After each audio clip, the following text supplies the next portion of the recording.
Okay, let's call the regular meeting of the Champaign County Board to order. It's Thursday, July 23rd, 2009, and the time is 7:14. Roll call, please. Gladney. Hunt. James. Here. Jay. Here. Jones. Here. Knott. Here. Kurtz. Here. Langenheim. Here. McGinty. Here. Mosher. Here. Nudo. Here. O'Connor. Here. Richards. Rosales. Rosales is here. Sapp. Schrader. Here. Smucker. Here. Wysocki. Here. Ammons. Here. Anderson. Here. Beckett. Here. Benzel. Betts. Carter. Here. Cowart. Denitz. Weibel. Here, no, Mr. Richards is here. The next item is my prayer as soon as I find it. Wing it. No, I have it right here. Today's prayer is a summer prayer. Long, warm days. The pace of life slows. A time for picnics and rest in the shade. Lord, help me to rest a while in the cooling shade of your presence. Slow down my restless heart and fill me with gentle compassion for all your people. Amen. Pledge of Allegiance.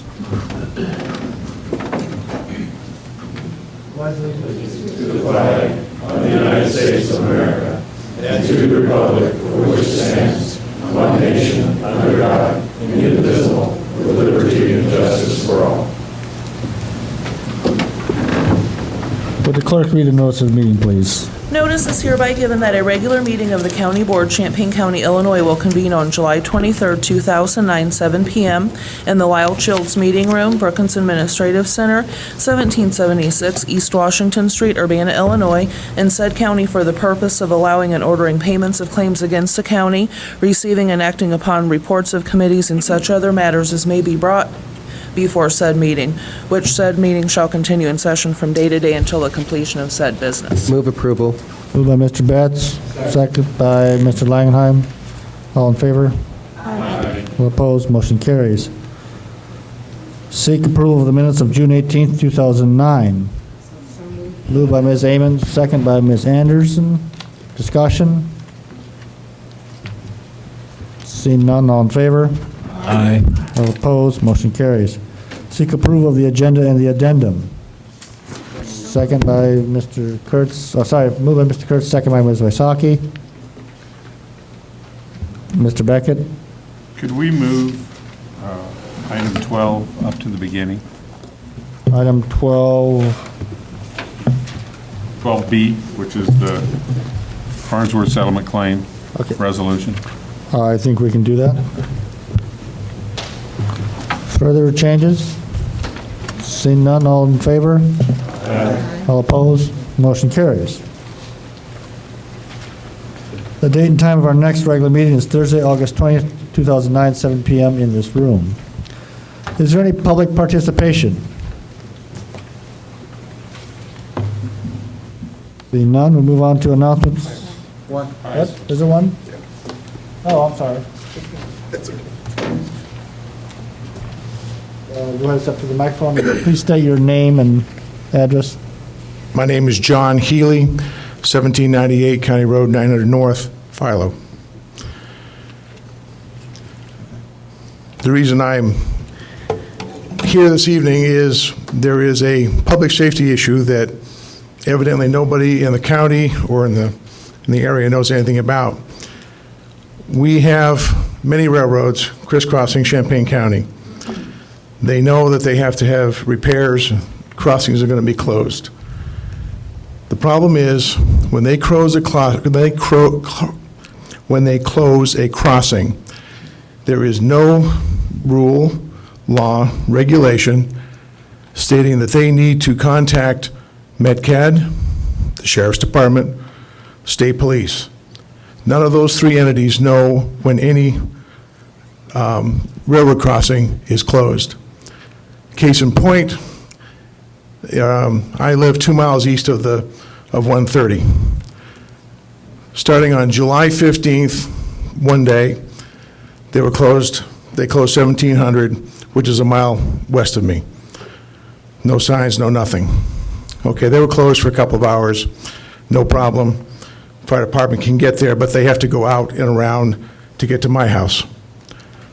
Yesterday, today, starting at 8 o'clock this morning until approximately 5:30 this evening, the intersection, the railroad intersection at 1700, 1800, 1900, and half of David Street in Sydney were closed. That means if I need ambulance, fire truck, a medical emergency of some sort, as of today, they're talking about having to drive an additional 9 to 10 miles to get to me. But I checked with the state police, I've checked with Greg Abbott, with MedCAD, and I checked with the sheriff's department this morning. There is no protocol for them to notify anybody when they are shutting these things down for several hours at a time. Now, I can sit there and make all the calls I want. Nobody's going to listen to me. The reason I would like the board to be aware of what's going on is because if somebody were to contact them from this body, it leads a little bit more weight than just me. And that's pretty much the extent that I have. Can I answer any questions? Our rules don't allow questions unless someone has a motion to do that. Anybody want to ask a question? Who are we supposed to contact? I'm sorry. I can talk to you later about this. Okay, thank you, sir. All right, thank you. Any other public participation? All right. Any announcements or communications? Mr. Gladney. I just wanted to announce that tomorrow evening here at Brookins in the Jenny Putman meeting room next door at 5:30 is going to be another meeting for the Citizens Advisory Committee on Jury Selection. The committee has been progressing well. We've been looking at a lot of the issues and are now really looking at solutions. We've expanded it to, starting this month, 2 meetings a month. I know last month, too, we had Professors Beckett and Gonzalez from the College of Law to talk to us about the court watching report. So the good things have been happening, and I just want to let everybody know if they're interested tomorrow night, 5:30, Jenny Putman meeting room here at Brookins. Mr. Jay. Yes, excuse me, I'd like to let everybody know that Joe Cooper, out of our highway department, actually Jeff's right and left-hand man, he found out since Joe's out of the office. John, I'm sorry, John, thank you, had serious heart surgery. And John Cooper, Jeff's Blues, Chief I'm engineer. sorry, highway department, right-hand person. Had serious heart bypass surgery. I don't have a follow-up close today. He was supposed to come home. I don't know whether he made it or not. I just want to make you all aware of it. John is an extremely good county employee, does an outstanding job, and functions very well on our behalf. So if anybody had time to send him a card or note, I'm sure it'd be appreciated. Thank you, Mr. Jay. Mr. Mosier. I talked with Lyle Shields' nephew last week, and he said Lyle and his wife are both really having a hard time with the loss of their son, and I think anybody that calls ought to, do what you can to raise their spirits, because they're both in their mid-80s, and that was really a blow. Thank you, Mr. Mosier. Other announcements? All right. Next, we have the quarterly report of the Nursing Home Board of Directors.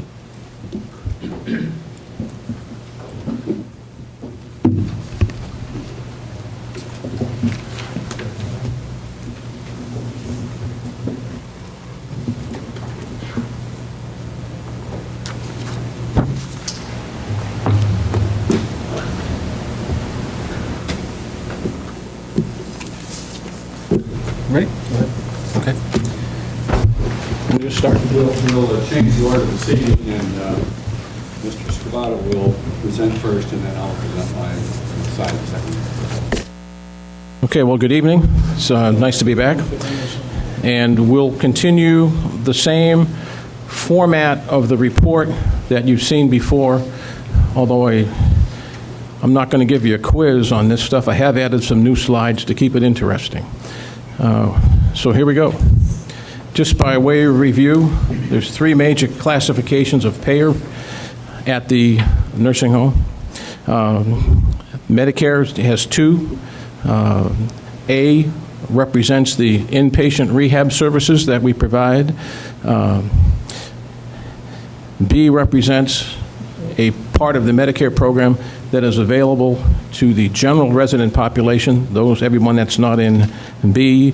We have the public assistance with Medicaid, and we also have the third classification would be private pay. So that part hasn't changed. As you can see from this graph, our census has come down since the spike you see in February. March, April, and May have evened off, and it's trending downward. If we take a look at our total census days, you can see them at 34,846. In this report, our average daily census is 191.5. In parentheses is the number from the previous report. So you can see we're down a couple of days. Occupancy is down a little over 1%. Private pay is holding about the same. It's between 34 and 35. Medicaid is up 2% over the prior period, the first quarter, and Medicare is, as you can see, down 2%. If you look at this slide, I know it may be hard for some of you in the back to read that, so I'm going to go through it a little bit. The important figures for me, anyway, are like on the third column at the bottom, ADC, average daily census. If you take a look at December of 07 through November of 08, the fiscal year 08, your average daily census was 169. Drop over to the first shaded section under ADC. July 8th to November 08th, it improved to about 172. Drop over again, ADC is now up to about 179. And if we take a look at this fiscal year, we're up to an average of 191.5. So by all indications, things are headed in the right direction. However, there's always a but, and we're going to get to that right now. So what I did on this slide was I took a look at the average daily census by class of payer. The first column under private, the important thing to notice is that it's going up, and it's going up consistently. That's good because we're getting people from the general community. So you can see in December, we went for an average daily census of about 58, and we closed May at around 75. And this was great news in May because that indicates that we're picking up much more support from the community. Now, the public aid starts off in December at about 105, and it's still our largest concentration of payers over there, but we're about 95 in May. The next one, the final column, Medicare, started out with 28.5. You can see that we got up to 30 in January, but since February, census has been dropping. Now, this is the game right here. If there's any slide that you come away with tonight, this is the one. Because you can take a look at if you look at the averages for the first 3 months, we had a Medicare census of about 29. And you can see that from the last 3 months, the second quarter, we don't have anywhere near that census. We're down about 10. Now, to put that in perspective, an average daily census of 10 in a 30-day month is 300 days. Take that over 3 months, we've got 900 days. If you want to keep the math easy, we've got a Medicare per diem that's just under $400. So multiply 900 times 400, and there's something like $360,000 in revenue out there that we're not getting. And we're feeling that now. Now, what this represents is a slowdown in activity at the local hospitals, and it affects all homes. We know that because we're out there talking to them. We know that because we're in the hospitals talking with them. This is more of a market malaise than anything else, but it is clearly having an impact on our revenue. So if you want to nail the revenue, we've got to get Medicare. So you're just doing the math. Again, 10 patients on a day, on the average. Figure a 30-day month, there's 900 of them because it's 3 months. Multiply it times 400. If I did my math right, you've got 360,000. That's a big hit to our revenues. This graphs what we were just talking about. The top line is the Medicaid population. In the middle, you see the private pay, and that's going up nicely. And you can see there's been a consistent decline in Medicare.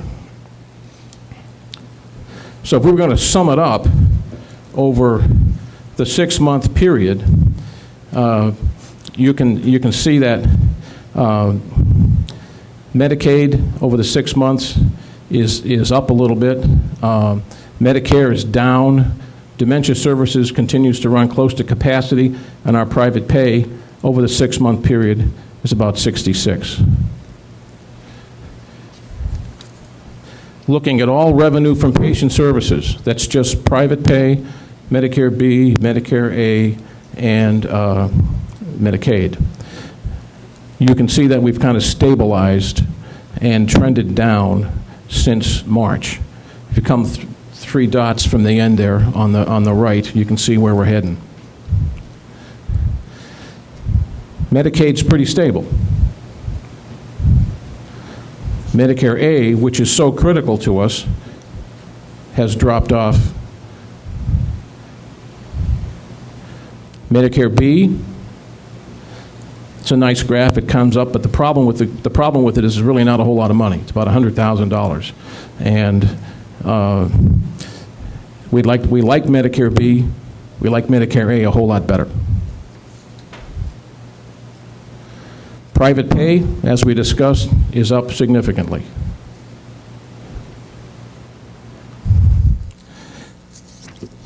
So keep these thoughts in mind as we go through. The volume is driving everything. You have a 243-bed facility, and it has a high break-even point. We're going into the next fiscal period believing that we're not going to get any increase in government reimbursement. I think that's a pretty safe assumption for Medicare. We'll know more on the IGT with Medicaid.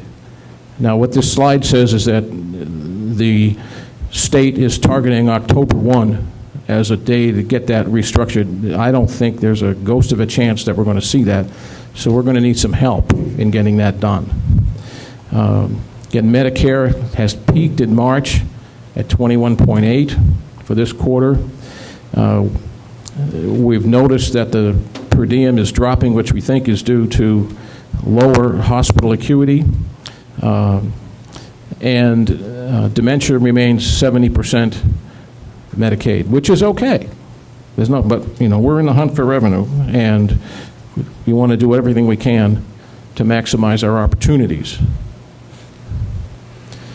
Taking a look at expenses, you can see that they've ramped up as our occupancy has gone up, and they've pretty much stabilized.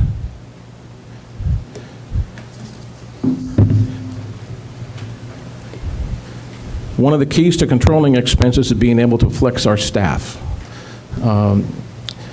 At the same time, we're trying to build up our nursing staff and improve it as much as we can.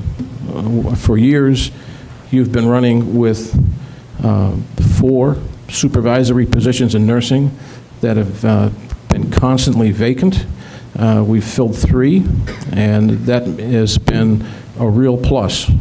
So rebuilding the nurse supervision is going to be crucial to maintaining a high-quality nursing home. So nothing's changed in this slide regarding salaries and benefits. They continue to constitute the largest expense, and there's nothing new here. That's every healthcare institution I've ever worked with. Salaries and benefits will be your largest concentration. Agency usage is down. Now, I know you've asked me a number of questions when I've been here before about controlling agency expense. It's starting to happen.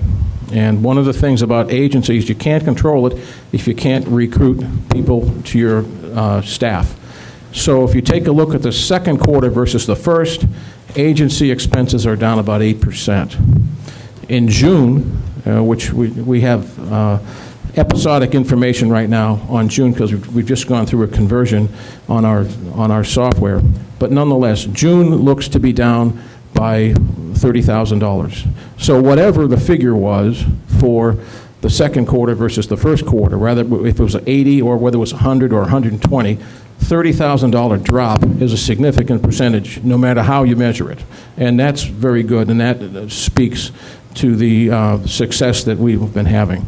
Now, the full financial requirements are still not met in these figures. We're not reflecting any interest expense that we owe you for your loans or for any additional construction things. So that's something that will be coming up next month when we come in with the budget.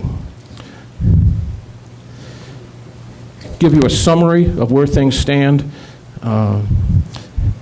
Let's go down to the third line, and you can basically see that we've had a varied experience in terms of net income. When census was high, in the first 3 months, we see like 83, 100, and a $50,000 loss. I think that was more of a, we probably need to split the difference between January and February. I mean, January should have been lower, February should have been higher. But this second quarter, you can see March did well, and we're starting to incur operating losses in April and May. Now, they're not cash losses yet because we still have about $55,000 and there may be $53,000 in depreciation. So we're still able to pay our bills.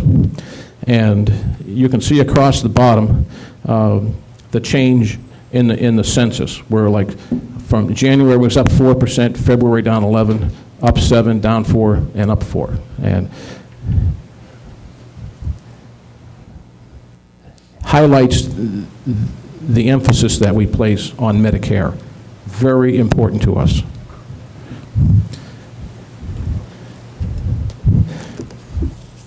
For this year, there's nothing changing from what we reported last time. We're continuing to operate on a monthly basis on a full accrual. We've got the property taxes allocated monthly. We've got our expenses fully loaded, with the exception of interest expense on the long-term debt. That's going to be ours. I know someone's going to ask me about repayment of that IGT, and we don't know that yet. We know we're going to have to pay it back, but we don't know when that's going to happen. Cash flow is still very thin, as you would anticipate. As the census goes down, our cash collections go down. But our cash position is stabilizing, and I would say that it's stabilizing slowly, but it is stabilizing. By now, it's very clear that we're not going to get an average daily census of 208. We are hopeful. We were hopeful that we could get to 195. The softening in the market would indicate that 195 would be a godsend. That's right now, as probably by the end of this week, we'll be at 184, 185. And we were at 178 on Friday. That's low. So, but we're still heading in the right direction here. So, the importance of rehab services cannot be understated, and the key to our success. We may be able to get additional reimbursement out of the IGT when it gets restructured. I would bet that there's a good happenstance there. But in all of our planning, we're holding the Medicaid rate stable with no increase. Staff development and training in terms of coding skills continues to be extremely useful. This is a game that is changing fast, and our people need better skills to give themselves credit for the activity that they're doing. You know, you go to workshops for training in coding skills, and the instructors are saying that the number one problem in long-term care facilities is that the people filling out the codes are afraid to give themselves credit for what they're already doing, meaning that we're leaving money on the table. So we're emphasizing this now so we can take advantage of it down the road.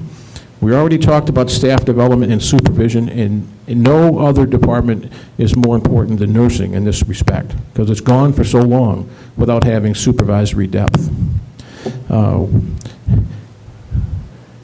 We know that we're in a competitive marketplace, and when we get customers, residents, we want to provide excellent customer service.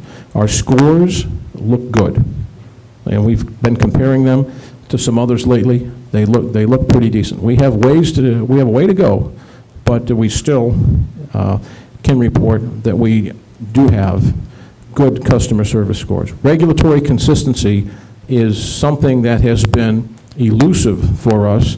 I would say we're getting better. I would also, and I'm talking about the Illinois Department of Public Health. It's almost like we're wearing a target on our foreheads, and we've got to do a better job on our end of at least getting that target on someone else's forehead. In terms of regulatory consistency, I want to emphasize to you that the complexity of this business is about to go up another notch or two. There are heightened efforts in fraud and abuse enforcement and in corporate compliance efforts. Those efforts are coming out of the Office of the Inspector General. We are not ready. We need to get ready, and that is an effort that's going to take. It's going to get a lot more bureaucratic, and I'm afraid that that's the industry as a whole. From the federal government's perspective, for every dollar it spends on fraud reinforcement, fraud and abuse reinforcement, it gets back 40 to 50%. It's a big percentage. So we shouldn't be surprised that this is coming. We continue to want to have a positive cash flow from operations. So far that's happening. And even though we've had some net losses, they haven't been cash losses. We are going to continue to keep our expenses loaded and report them as properly as we can. We're backing off outstanding accounts payable obligations because we've got too many current expenses. If census comes back and we can pick up some revenue, we can get back to extinguishing the outstanding accounts payable. And establishing cash reserves for operating contingencies and possible capital expenditures is something we need to do. But realistically speaking, we need to get a tougher net income on it. We need more. Basically, we need more profit in order to be able to do that. So here's the numbers through May, and census averaged 191.5, but as you saw in one of the first slides, particularly on the graph with Medicare, that number can be misleading. So while it may feel good out there to see 191.5, I want you to know that I don't feel particularly comfortable reporting 191.5 to you, because I know we got 18 in Medicare. And I would feel much more comfortable with 191 if we had 30 in Medicare. So this may look good, but it's one of those things that may be a Pyrrhic victory. So net income is now at 161,923. And just look off to the left, there was 195 the last time we talked. So there's been a swing in net income. And you can just follow the calculation. You add back depreciation, take out the property taxes because those were funded in advance, and we have a monthly average cash flow that is about $6,700, where it was $29,000 in my first report to you. So annually, we're looking at an $80,000 gain on cash, where we were looking at several $100,000 before. And I would lay that right to the decline in the Medicare census. So as you you get the point. I'm like a broken record. I don't mean to be, but census is important to us. We also could use a couple of breaks. The timing of extraordinary events, in some cases, couldn't be worse. You get a regulatory enforcement action, or you get a bureaucratic snafu. We have to incur legal expenses to get that taken care of. And the most recent one we handled was not of our creation. That was created by the Illinois Department of Public Health, and we had to get it resolved all the way to the CMS office in Chicago. We got it resolved, but it was an unfortunate event. And we like to think that we can repay the $4 million and the $1.3 million to the county. And we're planning on putting the interest expense in, well, the interest expense is in next year's budget. Again, census is critical to whether or not we're going to be able to do that. And I'm going to turn it over to Dr. Lansford at this point, and when he's finished, we'll be glad to take any questions. Thank you very much, Mike. You pretty well summarized it and pretty well hit the points that I was going to hit as well, but I'll go over them just for emphasis. We're now at a one-year point from the time that the consulting firm has become a managing firm. And since the last report, I can report that we have new software and hardware in place, and both the clinical and the financial aspects of those are operant at the present time. That's a big step, if for nothing else, in documenting what's going on and be able to research it. So that's one thing that's happened. Another thing that Mike mentioned that I think is worth repeating, and that is we are filling nursing positions with full-time nurses. That, I think, is in large part due to the hiring of a new director of nursing who has an excellent reputation and who is drawing in good supervisors. As Mike mentioned, we had 4 positions that were empty for a very long time. We've already filled 3 of them. So they've done a wonderful job of filling those in, and with that, we're beginning to have people switch from part-time to full-time, and we're reaping the benefit of the current market where there are more nurses out there. So between those two things, we're beginning to fill the nursing staff with the people that we need, the supervisor, the director of nursing, etc. And this will translate into better care for the residents. We also have hired a new social services director who's very experienced. We're very fortunate to get him, just as we were to get Karen Nofke in the director of nursing position. So we have high hopes for both of those, and that should translate again into the higher quality of care for the residents, which should then translate back into better reputation, and that should translate back into, if when you want to go to a nursing home, you want to go to the Champaign County Nursing Home again, as it was in the years past. I think we're making progress on all of those things. We also mentioned by Mike the critical issue of therapy services.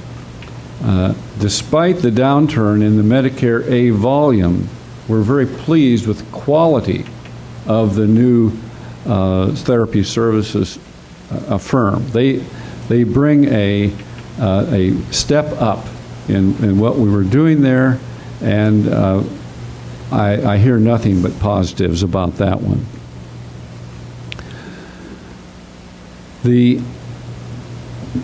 You were told that we have contacts, Mike has contacts, and Andrew has contacts at the hospitals.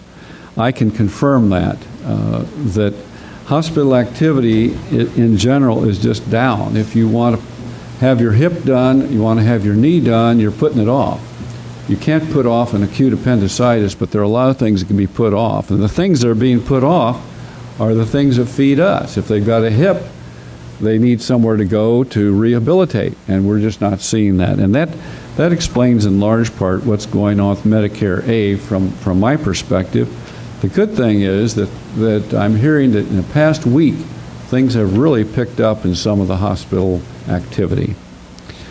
So The last thing I'll mention to you that gives me hope for the long-term success of your nursing home, and that is that the administration, including the director of nursing, have decided to work very hard on getting a strong and effective medical directorship in place. They have always had a medical director as required by law, but it's been perfunctory. That's the way most nursing homes do it. We're negotiating at the current time a possible contract to have a much more involved physician who would be helping to write policy and procedure, who would be here a lot more, and we are working on lines of communication with that person so that we can get better care again for the residents. I think that's going to be a very big thing. So you're seeing administration moving forward with the full support of the advisory board on many fronts. The nursing front, therapy services front, social services, and then the medical directorship. All of these things I think were critical to the long-term success of the nursing home, and they all are present and they all are moving forward. So I hope that the next 3-6 months I can tell you even more about it, but I have hope that things are getting better. We're open for questions. Questions? Mr. McGinty. Dr. Lansford, thank you for your leadership on the board. Mike, a question for you about, you mentioned cash is thin, certainly understand that. You also said that cash is stabilizing slowly, despite the fact that census is a concern at this point. What do you mean by that? I mean that we're able to cover our expenses, our operating expenses. When we have the census, we've been able to whittle away at the outstanding accounts payable balance. With the census being down, we're not able to attack the long-standing accounts payable. So that's going to continue. But we are what I meant by stabilized, we are current in our operating expenses. We're able to cover our current trade payables, salaries, and benefits, which is a big deal, I think, because the former practice was just to let the county pay for the benefits, the FICA and the IMRF, and we're recognizing that on a monthly basis and settling up with the county auditor periodically. So it's not just one thing that comes due at the end of the year. That's a big step. Thanks, and thanks for the report. Good. Other questions? Go ahead, Ms. Wozaki. Some time ago, the board was still debating about what to do with the space in the nursing home that we thought was going to be the preschool site. Have you made any decisions about that space? And I can take that. Yes, yes, outpatient therapy, and the application has been turned in, and the IDPH needs to come out and do a survey. But they're basically saying don't leave any lights on because of the state budget crisis. There's no telling when they're going to get here. So the short answer is yes, but there's always a yes but with the state. Yeah. Mr. Richards. Okay. Mr. Scavato, on the Medicaid change, did you say that would be coming on October 1st if it's coming? That's the latest date that we got from HFS, Healthcare and Family Services. So that would be coming from the state and not dependent on the next federal budget that's going to get passed the next couple months, then, you're saying? I don't know how to answer that. The federal stimulus program has taken Illinois up from 50% federal match to 62% federal match. I don't know if we're going to participate in that. Some of that money, I think, is being used to advance payments, catch up. I mean, the state's typically 6 months behind on paying non-county homes. We enjoy a 30-day turnaround because of the IGT. So my guess is we don't benefit from that FMAP. My guess is that we can get something out of the IGT, but if I gave you a figure, I'd be just making it up. I don't know what it is. Understandable. My second question is probably more for Dr. Lansford. It doesn't sound like it's anybody here's fault that we're running this what's become a structural deficit with Medicare A and B the last 3 months.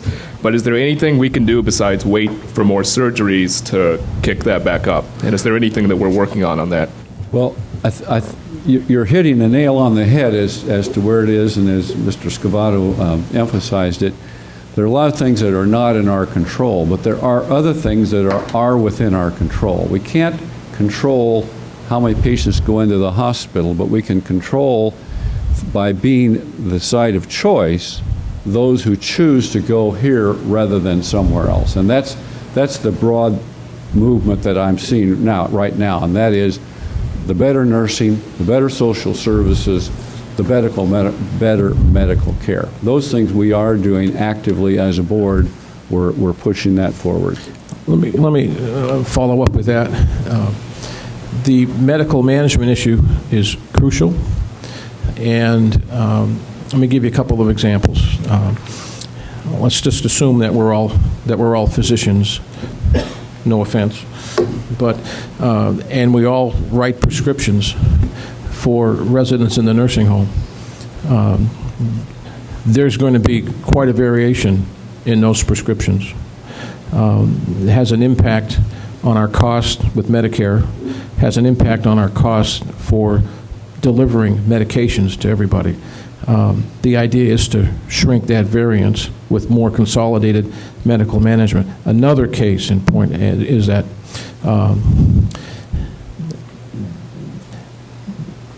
rehospitalizations are a target from the federal government. You probably all read about that with the healthcare reform package that's going around. We're guilty of that too. And, you know, imagine if a resident falls and breaks his hip, that's a no-brainer. That resident's got to go to the hospital. But there are opportunities below that where more, I would say, more aggressive, more consistent and constant medical management can help us with some of the more chronic conditions that may not need to be hospitalized. What I'm saying, maybe we're pulling the trigger too quickly. Now, that's a generalized statement, so don't take that to the bank, because sometimes you have to send them and other times you don't. That's a clinical decision. So we want to look at that, but just stop and think, you know, if we're sending, if we had, let's say we had 95 bed hold days last month, as an example, and 45 of those we could have avoided. That's a day that we would have gotten paid for by Medicaid that we're not getting paid now. So those types of activities get to the work process, and we're trying to evaluate all of those. We're also doing a lot of coding. So going back and analyzing why things might have changed from month to month. So right now we're asking more questions, but we'll definitely find the answer. So is that getting at your question? Absolutely. Thank you, gentlemen. Okay. Pius, can I do? Barb, did you have another question? It's not so much a question as maybe something to think about when you were saying looking for new sources of revenue and not relying totally on hospital discharges. It seems to me that what I've been hearing since the state passed their budget is that one of the programs that's getting cut, I mean just cut, is a program that provided home health care services for people, that basically enables them to stay in their own houses. And I don't know how much attention we're talking about. We'd love to have them, sure. Well, my question is there a way of identifying who those individuals in Champaign County might be as a way and approach them? I don't know. The short answer, I don't know. But it's a good idea, and we'll start working on it. We'll start working on it. Again, but remember, the thing with Medicare is it's such a big number, because you get such great reimbursement from it. You really feel the revenue. And every home that we work with has the same strategy. Every home in Champaign County has the same strategy. Let's get more Medicare. We've got to do something to differentiate ourselves. So that's a challenge. So, yeah. Other questions? All right, thank you very much, gentlemen. Yep. Our next item is a report from our outside auditor for FY 2008, Mr. Drake.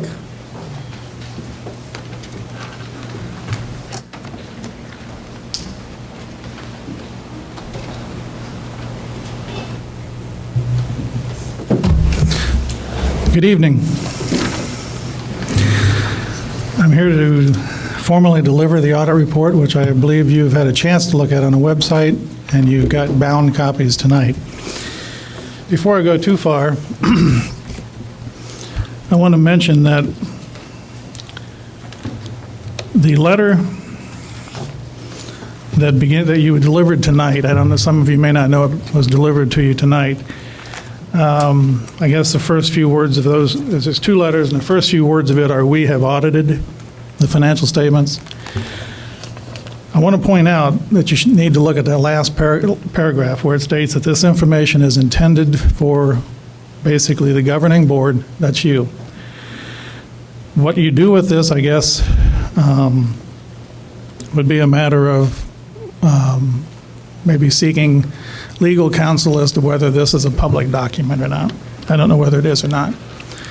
This document is called an SAS 114 letter.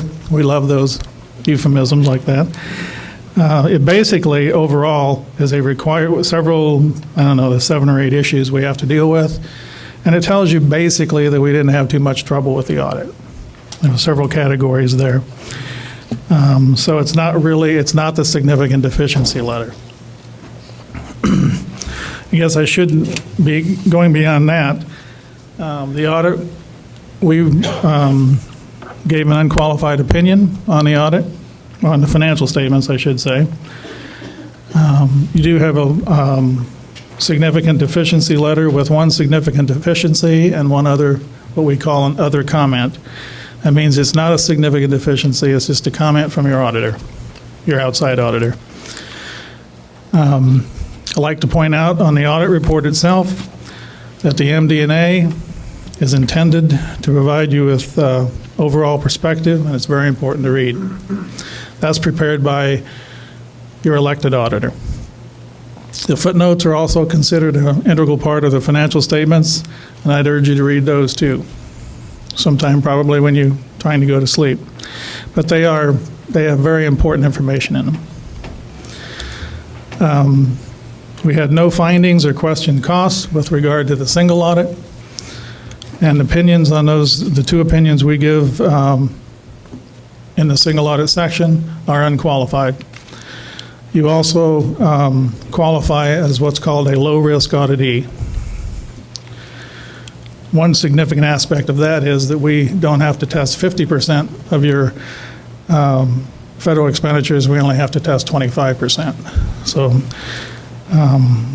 what qualifies as a major program changes about every 3 years anyway, every year in a 3-year cycle. These point out also to you that you did get a certificate of achievement from GFOA for last year. That's always a year behind. And following or just before the MD&A is the independent auditor's report. And there's nothing there's nothing in there that should concern you. It's an unqualified opinion. It's a standard letter with no qualifications. Then there's a section where you have your basic financial statements. And later on in here is all the information you probably ever want to know about Champaign County.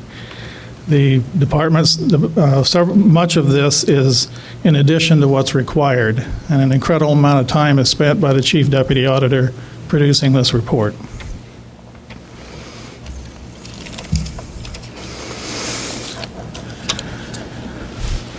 Going back to the significant deficiency letter, we only had one this year, which if you compare to last year's is a big improvement.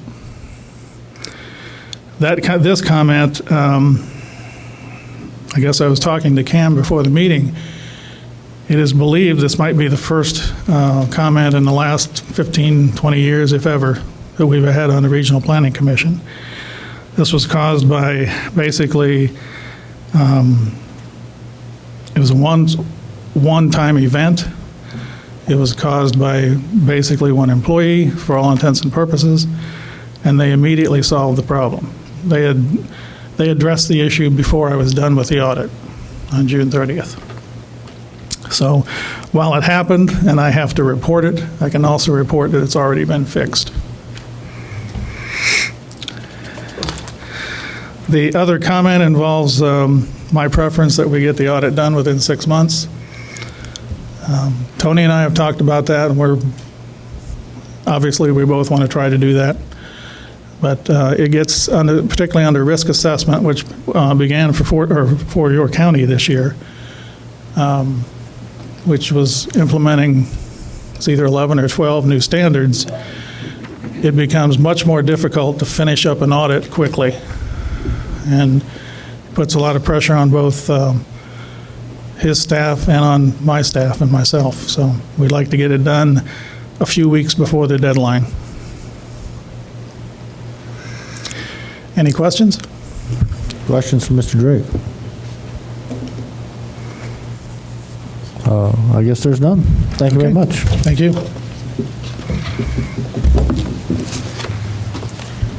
Okay, moving on to item 12. Is there a mover? Mr. Beckett.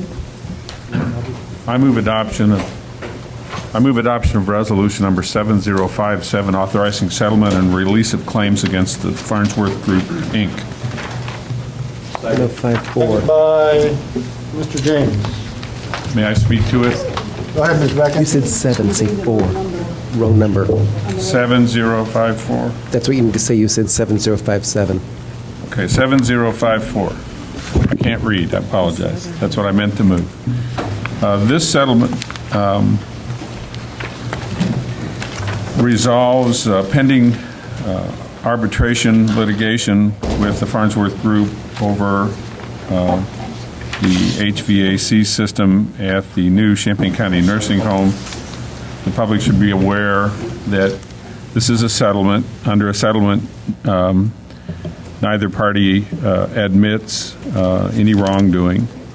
Under the settlement agreement, we agreed to release Farnsworth from any and all liability now and in the future in relation to the construction of the nursing home and the services that they provided to us pursuant to contract. Farnsworth agrees to pay Champaign County $1,225,000 and further agrees to waive outstanding claims for unpaid services in the amount of $88,000. This is the subject of a written agreement. This cash payment is broken down under the agreement as a sum of $800,000 for the cost to revise and retrofit the HVAC system at the nursing home in its residential wings, $265,000 for increased and future operating costs associated with these revisions and retrofit, $100,000 for alleged drainage design errors, $50,000 for alleged delay damages, and $10,000 for alleged mold remediation. And again, the total of the cash payment is $1,225,000. Thank you. Questions or comments? Mr. Jones, you had a question I believe you wanted to ask? I think that was Mr. Sapp, wasn't it? No, Mr. Jones. This was for Deb. I was just curious where the funds, any settlement received, which fund that was going to go into, which county fund, how we're going to use it. My recommendation is that all of the proceeds above and beyond paying for the legal expenses would be deposited into the general corporate fund. Further questions? Seeing none, all in favor? Nope. All opposed? Motion carries. Committee reports. County facilities, Mr. Beckett. At your desk is another resolution. 7050. I move adoption of resolution number 7050, appropriating, I guess it's $5,390.05 and $12,737.77, whatever those two total, $18,127.82. And these are, anyway, I move to appropriate those funds to reimburse advance costs for Phoebus and Kester. Second. Second by Mr. Betts. Discussion. Mr. Beckett. I just explained that, as is typical in an arrangement with an attorney that has an hourly basis, they also have cost advance. These expenses are litigation-based expenses. The largest expenses, if you look through this, are for court reporters and deposition transcripts for witnesses whose evidence would be presented, most of them by way of deposition at arbitration, some minor travel expenses, and some copying charges. Discussion. Mr. Richards. There were some questions at Democratic Caucus about some of the reimbursements on there. Were those corrected on this invoice to the satisfaction of the chair? The questions were on the trip to Indianapolis. There was a correction. If you look at the very back page, there's an entry dated July 21st, where you see that's been corrected, and approximately, it took $246.37 off of that bill. Thank you. Further discussion? All in favor? Aye. All opposed? Motion carries. That's all. Thank you, Mr. Beckett. Justice and Social Services, Mr. Thank you, Gladney. Thank you, Mr. Chair. We have two items from Justice tonight. I move the adoption of Resolution Number 7048, authorizing an intergovernmental agreement between the County of Champaign and the City of Champaign for animal impoundment services. Second. Second by Ms. Anderson. Discussion. Mr. Gladney. This is just a renewal of this, and the next item are renewals of current contracts we have with the City of Champaign. On this item, we are getting paid roughly $12,000 by the city for the services we provide. Discussion. Mr. Schroeder. Question for the chair of the committee. Are these yearly contracts like with Urbana and Champaign that we have for impoundment and animal control? These are yearly contracts, yes. I was just wondering if we could maybe do a multi-year contract, or if... Actually, if we correct that, typically they are 2 years contracts, but in this case, City of Champaign requested to be 1 year because they'd like to make some changes. Okay, just for this year and then... Yes, okay. Correct. Okay, thank you. Further discussion? All in favor? Aye. All opposed? Motion carries. Move the adoption of Resolution Number 7049, authorizing an intergovernmental agreement between the County of Champaign and the City of Champaign for animal control services. Moved by Mr. Kurtz. Discussion? Mr. Gladney. Yeah, basically it's another agreement renewing the contract with the City of Champaign. This one, I think the county is getting paid roughly $55,000 for services provided. Further discussion? All in favor? Aye. All opposed? Motion carries. Thank you, Mr. Chair. That's all from Justice. Poly-personnel and appointments. Mr. Betts. Good evening, Mr. Chairman. A parliamentary inquiry. Since only the chair has the authority to nominate a member, I am going to ask you to nominate, and then I will concur so that... I'll tell you what, why don't you take over the chair? What I'll do is the bathroom after we do this. You start.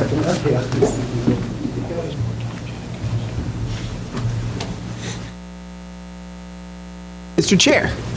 Thank you, Mr. Betts. I would like to move adoption of resolution number 7031, appointing Bernie Magsamen to the Public Aids Appeals Committee, term ending November 30th, 2011.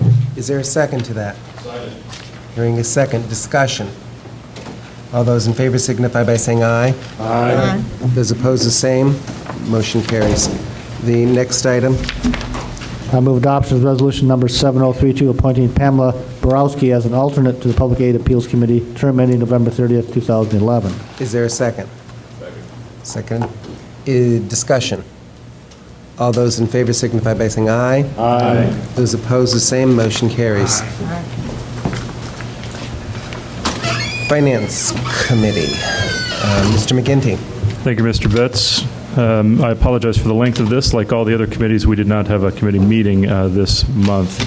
First off, I recommend adoption of resolution number 7033, authorization for a loan to the general corporate fund from working cash fund, and I so move. Is there a second? Second. Discussion. This would require a roll call. All those in favor signify by saying aye. Aye. Those opposed, the same. Motion carries. I recommend adoption of resolution number 7046, an emergency budget amendment for $1,085,000. This is a receipt of one-time American Recovery and Reinvestment Act funds to expand the weatherization program, and I so move. Seconded by Mr. Beckett. Discussion. This one does require a roll call vote. Gladney. James. Jay. Yes. Jones. Yes. Knott. Yes. Kurtz. Yes. Langenheim. McGinty. Yes. Mosher. Nudo. I must abstain. O'Connor. Richard. Point of order. State of reason. Okay, some of our clients will be applying for some of these weatherization monies that are available, and so our company will benefit from that. I'm going to ask the parliamentarian, is that a sufficient nexus to conflict of interest? His clients, I have clients or students that are going to apply for it. The parliamentarian can't decide if he has a conflict. There are our apartments. It's your buildings? It's our buildings, and they, individual renters will be applying for the monies, and I don't feel I should. You own the buildings? Yes, we do. Okay. I accept the abstention. Go. Richards. Yes. Rosales. Yes. Sapp. Yeah. Schrader. Yes. Smucker. Yes. Wysocki. Yes. Ammons. Yes. Anderson. Yes. Beckett. Yes. Betts. Yes. Carter. Cowart. Weibel. Motion carries.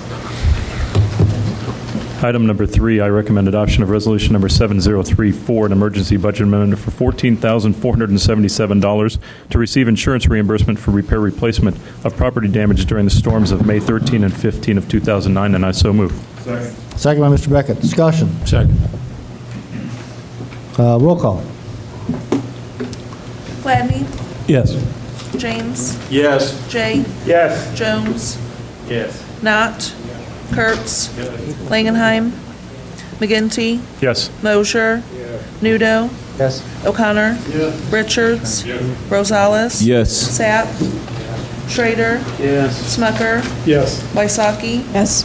Ammons. Yes. Anderson. Yes. Beckett. Yes. Betts. Yes. Carter. Cowart. Yes. Weibel. Yes, motion carries. I recommend adoption of resolution number 7035, an emergency budget amendment for $485. The original budget did not include funds for administrative fees, and I so move. Second. Second by Mr. Beckett. Discussion. Mr. Richards. What exactly are these administrative fees that we didn't have in the budget? We have bond service fees that we have to pay on all of our outstanding debt obligations, and they tend to increase over time. This is one of the older ones, and it just wasn't appropriated for the right amount for this year. Thank you. The money is in the fund. Further discussion? Roll call. Gladney.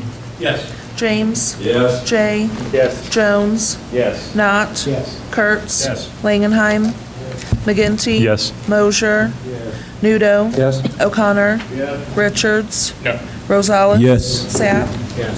Schrader. Yes. Smucker. Yes. Wysocki. Ammons. Anderson. Yes. Beckett. Betts. Yes. Carter. Cowart. Weibel. Yes, motion carries. I recommend adoption of resolution number 7036, an emergency budget amendment for $5,000 to accommodate the award of the Emergency Food and Shelter American Recovery and Reinvestment Grant, and I so move. Second. Second by Mr. Mosher. Discussion. Roll call. Gladney. Yes. James. Yes. Jay. Yes. Jones. Yes. Knott. Yes. Kurtz. Yes. Langenheim. McGinty. Yes. Mosher. Nudo. Yes. O'Connor. Yes. Richards. Yes. Rosales. Yes. Sapp. Schrader. Yes. Smucker. Wysocki. Yes. Ammons. Anderson. Beckett. Betts. Yes. Carter. Mr. Carter? Figure out. Is this for electrical bills also? No, this is for the emergency food and shelter. This is rental assistance. Rental assistance, Mr. Carter. Rental assistance. Rental assistance. Rental, Yes, not residential, that's rental assistance for renting. rental. Yes. Okay, yes. Howard. Yes. Weibel. Yes, motion carries. I recommend adoption of resolution number 7037, an emergency budget amendment for $18,000. This reflects the receipt of additional fee-for-service income to expand services to developmentally disabled clients, and I so move. Second. Second by Mr. Moser. Discussion. Roll call. Gladney. Yes. James. Yes. Jay. Yes. Jones. Yes. Knott. Yes. Kurtz. Yes. Langenheim. Yes. McGinty. Yes. Mosher. Nudo. Yes. O'Connor. Yes. Richards. Yes. Rosales. Yes. Sapp. Schrader. Yes. Smucker. Yes. Wysocki. Yes. Ammons. Yes. Anderson. Yes. Beckett. Yes. Betts. Yes. Carter. Yes. Cowart. Yes. Weibel. Yes, motion carries. I recommend adoption of resolution number 7038, an emergency budget amendment for $40,000. This is heavy equipment purchase for the highway department, and I so move. Second by Mr. Coward. Discussion. Mr. O'Connor. I'm sorry? What are we getting for our 40 grand? It's a truck of some sort. Tracy, step up the microphone, please.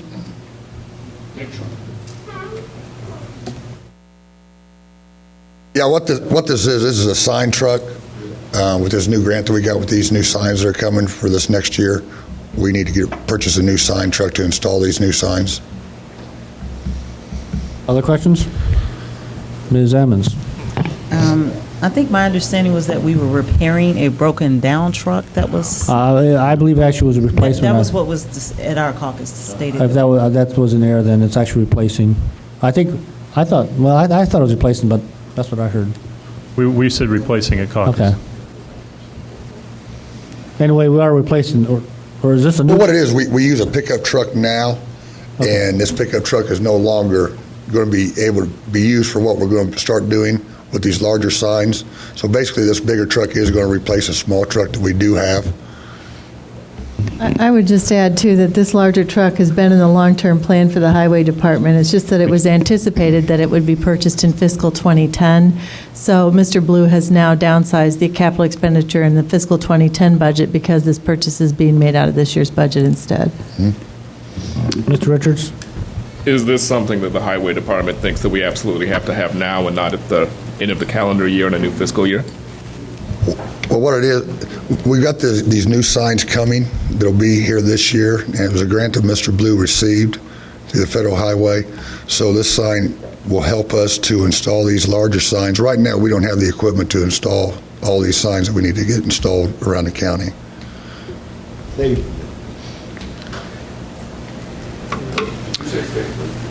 Okay, further questions? All right, thank you. Roll call. Gladney. Yes. James. Yes. Jay. Yes. Jones. Yes. Knott. Yes. Kurtz. Yes. Langenheim. Yes. McGinty. Yes. Mosher. Nudo. Yes. O'Connor. Yes. Richards. Yes. Rosales. Yes. Sapp. Yes. Schrader. Yes. Smucker. Yes. Wysocki. Yes. Ammons. Yes. Anderson. Yes. Beckett. Yes. Betts. Yes. Carter. Cowart.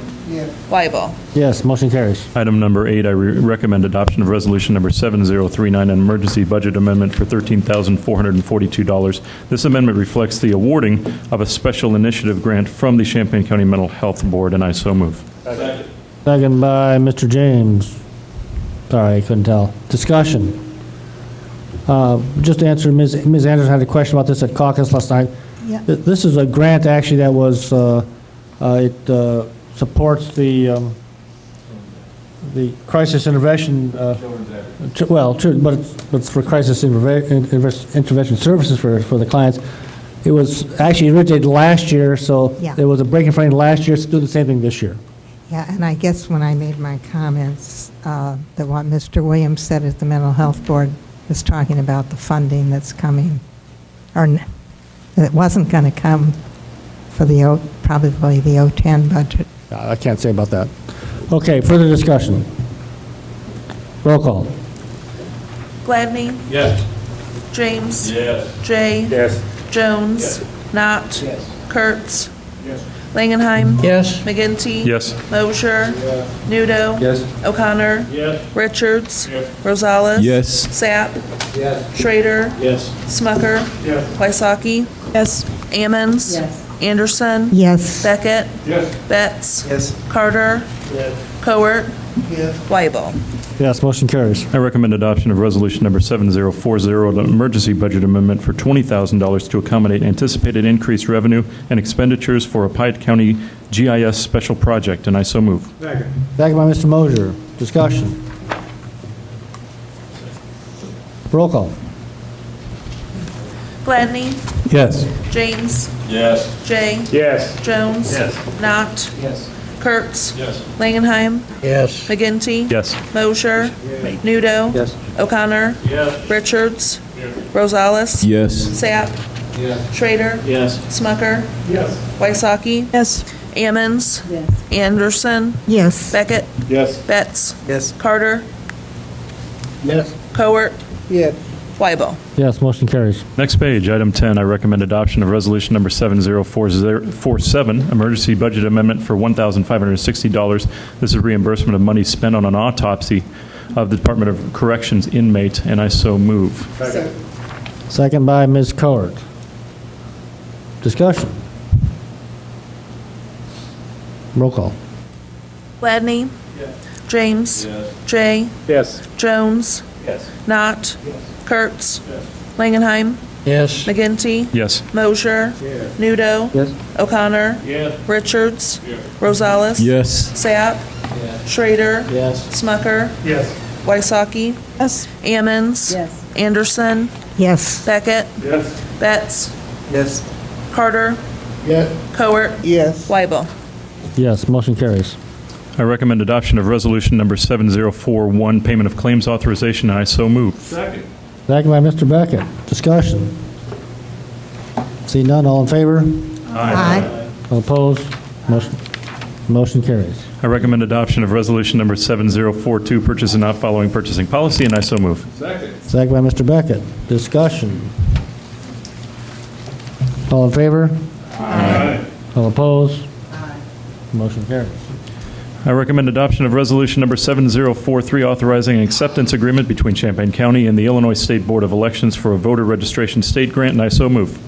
Second. Second by Mr. James. Discussion. I have some discussion. Mr. Betts?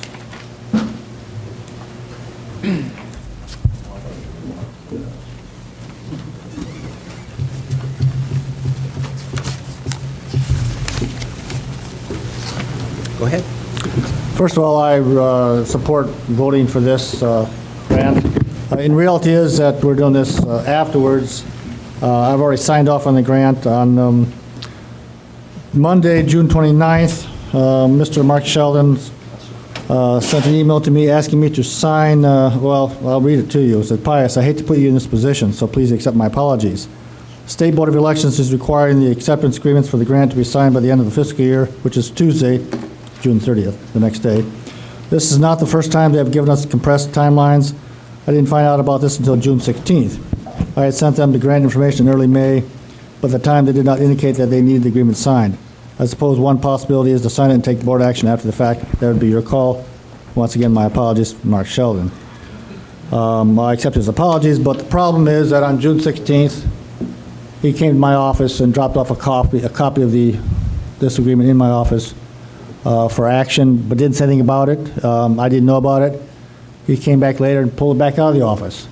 This was on June 16th, more than 2 days before the June 18th County Board meeting. If he would have told me about this, we could have put it on the addendum. We could have taken it to the County Board meeting last month and done it properly. Instead, his option was to pull it back and force us to break the rules. And you know, Mr. Sheldon is a stickler for having the county board follow rules. So that's why I'm pointing this out. Thank you.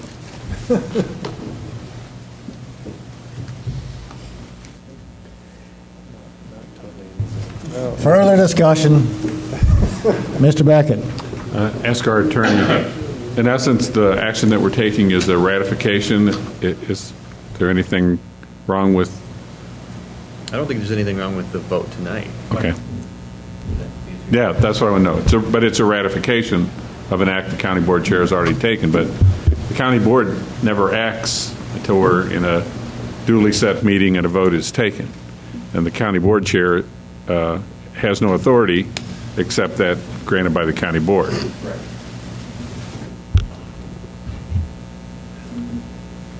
Further discussion? Mr. Richards. Do we / the clerk's office already have this money in our possession? Or has it just been applied for? I can't answer that question. I assume the money's on the way. Further discussion? All in favor? Aye. All opposed? Motion carries.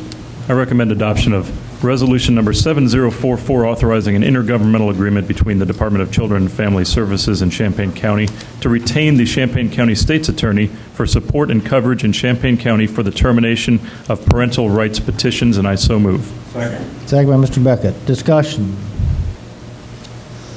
All in favor? Aye. All opposed? Motion carries. I move adoption of Resolution number 7045, approving the franchise agreement between Comcast and Champaign County, and I so move. Second by Ms. Ammons. Discussion. Seeing none? All in favor? Aye. All opposed? Aye. Motion carries.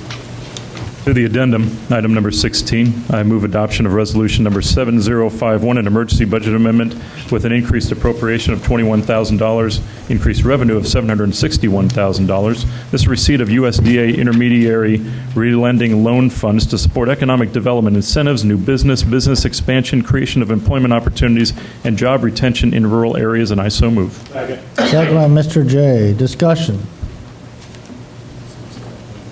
Mr. Jones. Deb, is this all we're going to get for this year? I would defer to Mr. Moore, who is here.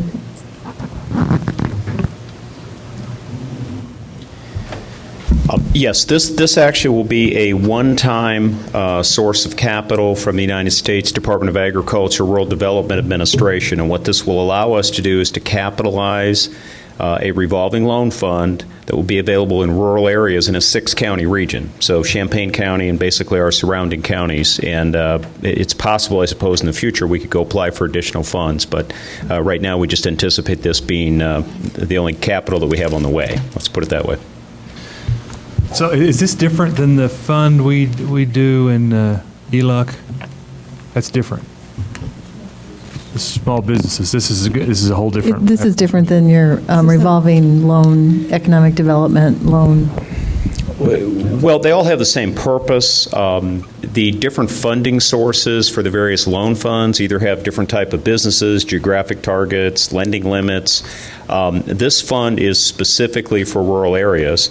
So what that means is that we will be able to make loans to eligible businesses in Vermilion, Iroquois, Ford, Piatt, Douglas, or Champaign County, but they have to be in rural areas. What that really means is it excludes us out of this fund from making loans in Danville, Champaign, or Urbana. So this has a geographic focus to this particular fund. Have we had this fund before? Excuse me? Have we had this one before? We have not. This is a new loan. We applied for this a couple of months ago, and we just recently received an approval letter that we had been approved. Good. Further discussion. Mr. Richards. Is this through the federal stimulus program? This is not. This is a standard program that's been available for a number of years through the now what's called Rural Development Administration, used to be called Farmers Home Administration, and I'm familiar. Actually, have administered these programs at a couple of other agencies that I've worked at. So. Further questions, discussion. Roll call. Gladney, Yes. James. Yes. Jay. Yes. Jones. Yes. Knott. Kurtz. Langenheim. Yes. McGinty. Yes. Mosher. Nudo. Yes. O'Connor. Yes. Richards. Rosales. Yes. Sapp. Schrader. Yes. Smucker. Yes. Wysocki. Yes. Ammons. Yes. Anderson. Yes. Beckett. Yes. Betts. Yes. Carter. Yes. Cowart. Yes. Whiteball. Yes, motion carries. I recommend adoption of Resolution Number 7052, an emergency budget amendment for $15,000 to accommodate administrative expenses related to receipt of USDA intermediary loan funds, i.e. loan processing, collection, and reporting, and I so move. Second. Second by Mr. Kurtz. Discussion. Roll call. Gladney. Yes. James. Yes. Jay. Yes. Jones. Yes. Knott. Is that Mike? Dot. Yes. Kurtz. Yes. Langenheim. Yes. McGinty. Yes. Mosher. Nudo. Yes. O'Connor. Yes. Richards. Yes. Rosales. Yes. Sapp. Schrader. Yes. Smucker. Yes. Wysocki. Yes. Ammons. Yes. Anderson. Yes. Beckett. Yes. Betts. Yes. Carter. Cowart. Whiteball. Yes, motion carries. And finally, item number 18, I recommend adoption of Resolution Number 7053, an emergency budget amendment for $250,000 to accommodate match required by receipt of new USDA intermediary loan funds, and I so move. Second by Mr. Mosher. Discussion. Mr. Richards. So is this coming from a current loan program we have and going into this new program? Yeah, this county rehab loan fund is one of several funds that are under the management of RPC. We don't use this fund very much. We have a balance of about $310,000, so we decided that was a good place to look for the match. Any questions? Roll call. Gladney. Yes. James. Yes. Jay. Yes. Jones. Yes. Knott. Yes. Kurtz. Yes. Langenheim. Yes. McGinty. Yes. Mosher. Nudo. Yes. O'Connor. Yes. Richards. Rosales. Yes. Sapp. Schrader. Yes. Smucker. Yes. Wysocki. Yes. Ammons. Yes. Anderson. Yes. Beckett. Yes. Betts. Yes. Carter. Cowart. Yes. Whiteball. Yes, motion carries. Thanks for your patience. That's all. Thank you, Mr. McGinty. Next on the other business, we have another closed session. Who's got the motion for that? I move that we Mr. enter Smucker? into, I move we enter into executive session pursuant to 5 ILCS 120/2C2 to consider collective negotiating matters between Champaign County and its employees or their representatives.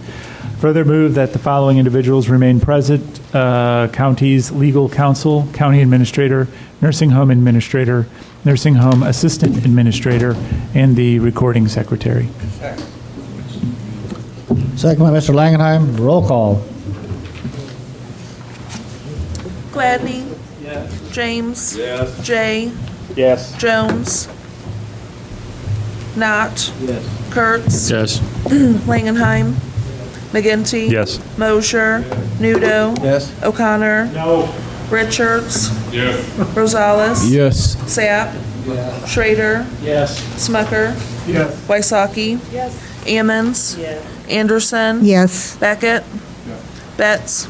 Yes. Carter. Cowart. Whiteball. Yes, motion carries. We'll go into closed session.